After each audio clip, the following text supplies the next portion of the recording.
Precognition and intuition are hardwired into your DNA. By Teresa Chung, author of the book, Dreaming of Your Future. Sensing things beyond time and the material realm is far more common than you may think. Indeed, many researchers and scientists in this area are concluding that precognitive experiences are the norm and not the exception. Our sixth sense is encoded in our DNA. Also encoded in our DNA is an instinct that we are part of something greater than ourselves. In ancient times, when we were at the mercy of super predators, our lives depended on our innate sixth sense.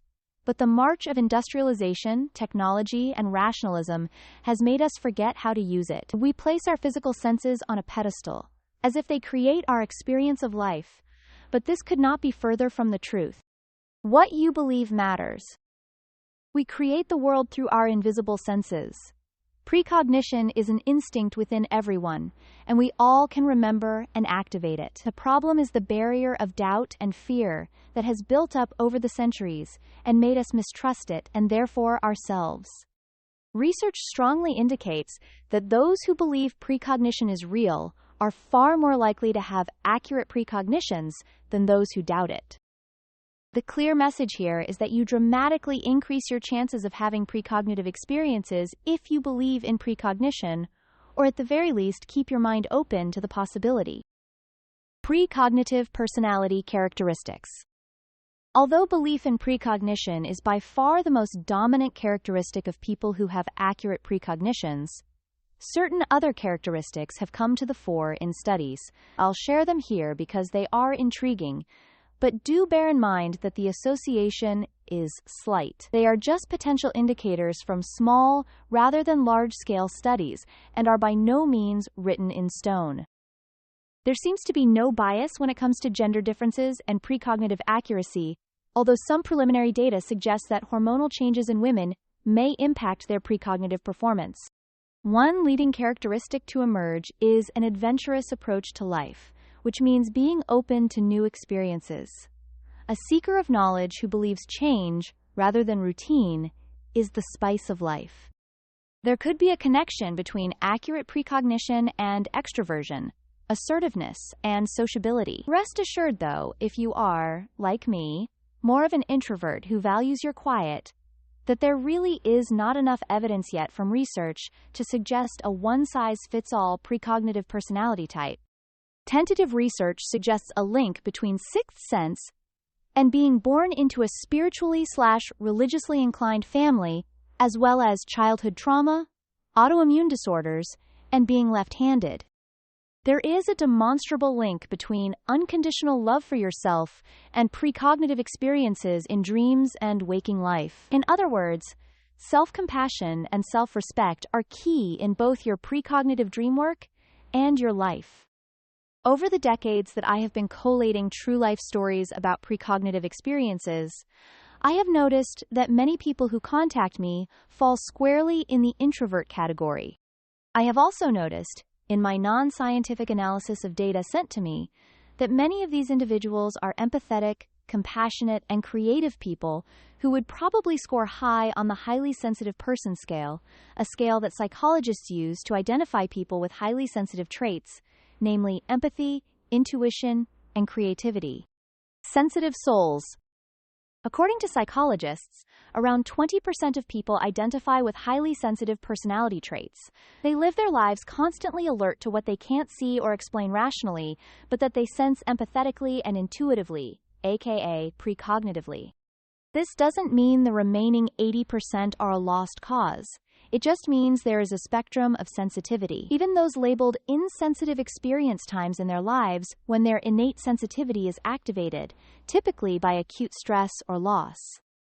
Sensitive personality traits have likely evolved and remained innate because they are crucial for survival, with intuition helping us be alert to potential threats and empathy encouraging us to take care of each other. High sensitivity can also run in families, but whether you identify strongly with highly sensitive personality traits or not, be aware that the potential for sensitivity is always there in your DNA, even if it is hidden or you don't quite believe in it yet. Highly sensitive people will likely be more instinctive in their precognition, But a serious challenge for highly sensitives is setting boundaries to limit sensory overload. They need to filter out what is relevant from what is not in the endless flood of invisible, potentially precognitive messages they pick up on. The challenge for those who identify as less sensitive, and therefore less inclined to believe precognition is real, is to awaken precognitively in the first place. But when so-called insensitive individuals do open their minds to the reality of precognition, the messages they sense tend to be clearer and more convincing than for those who are highly sensitive.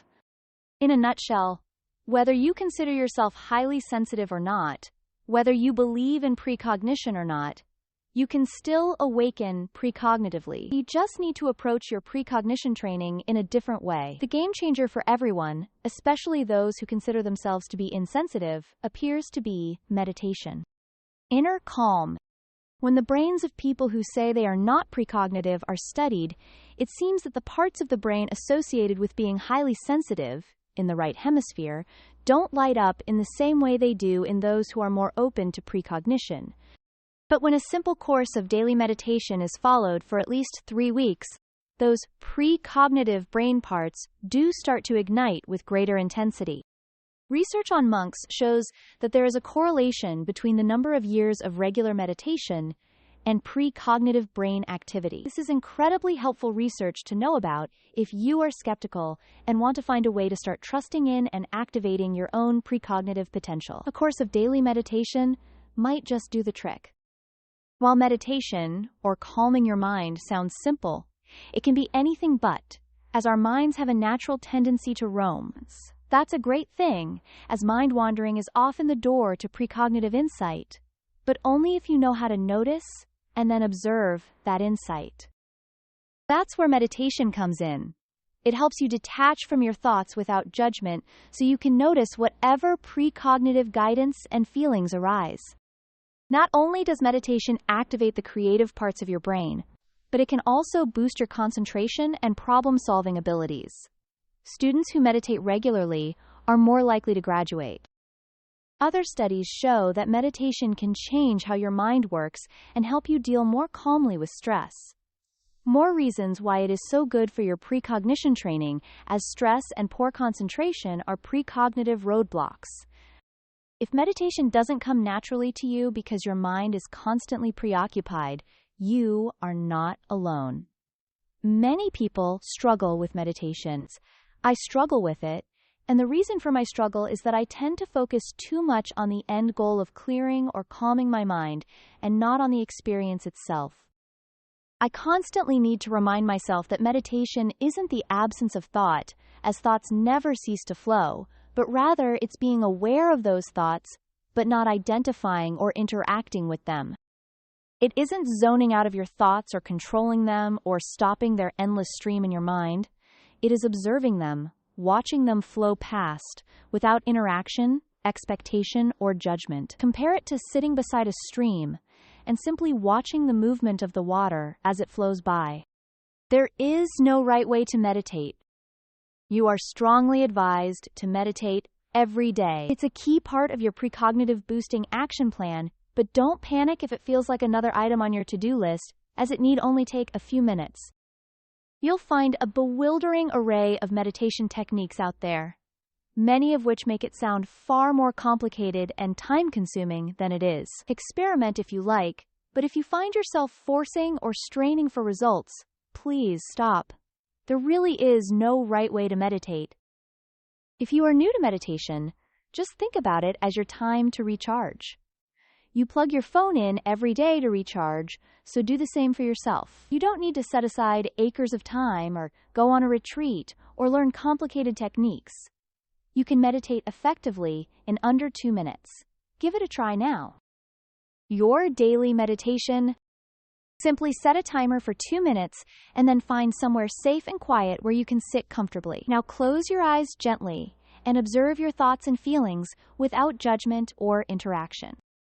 Your thoughts won't stop during those 2 minutes, but your internal dialogue with them will, because you are choosing to notice them but not answer or expect anything from them. Watch those thoughts and the energies they create within you fly by. When the 2 minutes are up, congratulate yourself. You have taken some time out from the tyranny of your thoughts and reminded yourself that you are not your thoughts. They do not define or control you. Your thoughts are separate from who you are. You decide which thoughts you are going to entertain or not. You get to choose what you want to think about. You can extend your meditation time to 5, 10, or 20 minutes, but this is not essential. You can also try a 2-minute breath meditation, where instead of observing your thoughts, you simply focus all your attention on the flow and feel of your breath. It's well known that deep breathing from the stomach rather than the chest is optimal for our holistic well-being, so setting aside 2 minutes to simply make a conscious effort to breathe more deeply can be an instant calmer. As you slowly breathe out from your stomach and through your mouth, imagine you are exhaling tension. Totally empty your lungs, and when they are empty, pause a bit before inhaling. Then, as you inhale deeply through your nose, imagine you are breathing in calm. Focus your thoughts on the different feelings of your inhale and your exhale. If your mind wanders, and it will because that is what our minds are programmed to do, just bring your attention back to the flow of your breath. Alternatively, you can choose a calming mantra, typically one word, such as peace, love, or future, to say out loud repeatedly for 2 minutes. Concentrate your attention on how saying that word feels and the energy of it. When your mind wanders, bring it gently back to your focus word.